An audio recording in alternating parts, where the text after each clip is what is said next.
In the last video I released, I asked you guys a question, and that's, what is a language?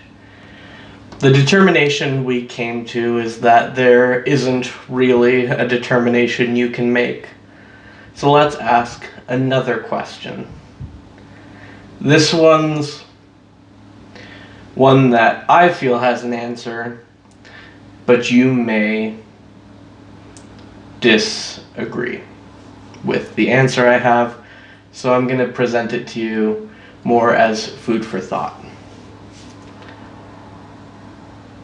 Is the word scarecrow one word or two? When we go to spell the word, you can already tell that we have some confusion as to whether it's one word or two. You can tell that because in the English language, there's officially 3 ways to spell the word. You can spell it scare, and then a space, and then crow. You can spell it scarecrow where there's a hyphen between the 2 units, and you can spell it as a single unit with no spaces, no hyphens, no nothing to get between those beautiful letters, scarecrow. Linguists often consider this to be one single word, and you can tell that it's one word because of the tones we use when we're saying this.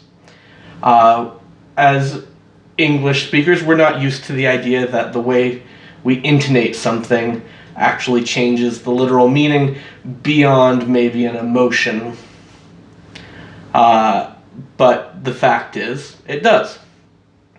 When we mean scarecrow as a single word, we intonate it thusly: scarecrow. We don't have separate emphasis on each word. When we mean something like, I want to scare a crow, or I want to scare crows, which would make more sense, we say scare crows. I want to scare crows, not I want to scarecrow. If we said that, you would get the idea that maybe you wanted to be a scarecrow. It's a little weird, doesn't make a lot of sense. We're not going there.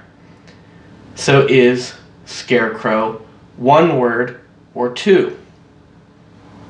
Well, based off what I just said, you're probably going to feel like it's one word, and that's a completely acceptable answer. That's the answer I would probably give myself. Now, going on to the bigger question this creates is, what is a word exactly? Not all languages do that intonation thing the way we do. So when we leave the English language, things like that become a little more complicated. For instance, Chinese. Every syllable in Chinese, not every word, every syllable is expressed with a character. Now those characters each individually convey meaning, but that meaning can change depending on what you stick next to it. Forgive me if I have any Chinese people watching this video. My pronunciation of Mandarin probably not going to be the best.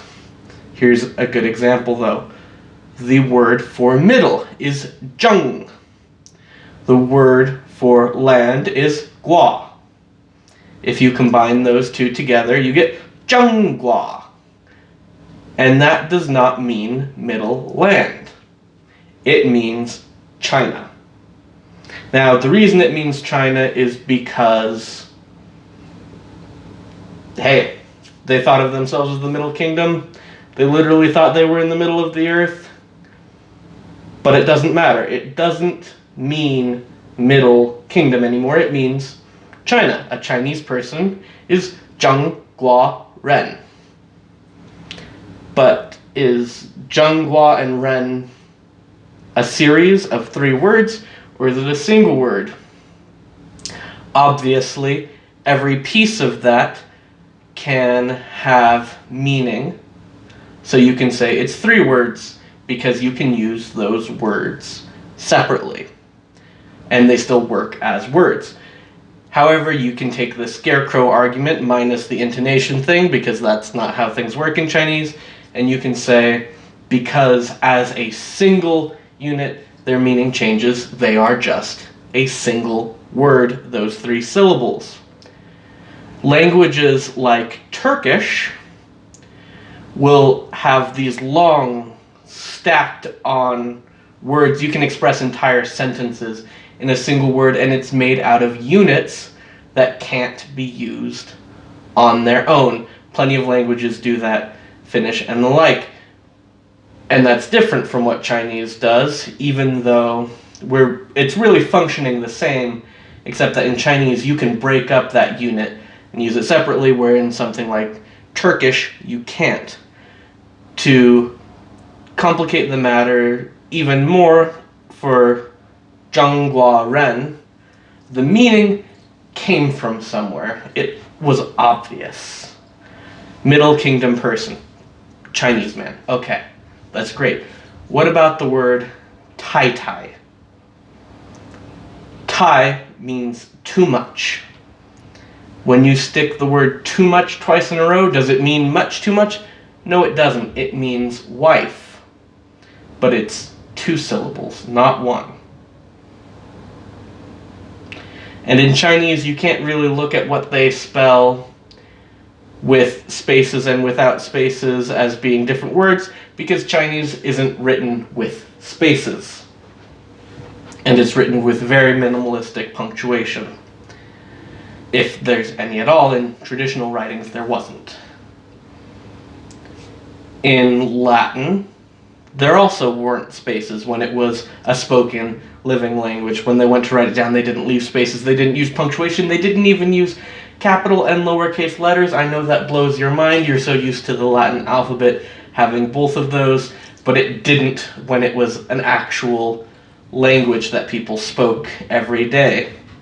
However, you could predict what a single word was, because words had predictable endings. Masculine words usually ended in US. Female words usually ended in A.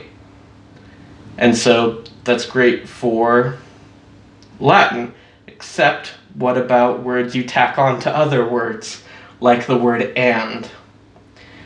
In Latin, when it was actually spoken, there were 2 words for and. One was et, and one was que. They normally put et before the second word, and they normally put que after the second word. Now we, in our infinite language wisdom, have decided that et is its own word and que is a suffix.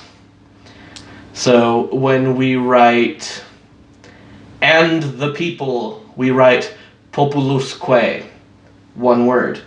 But when we want to write it et populus, we write it separately. How did we come to that determination?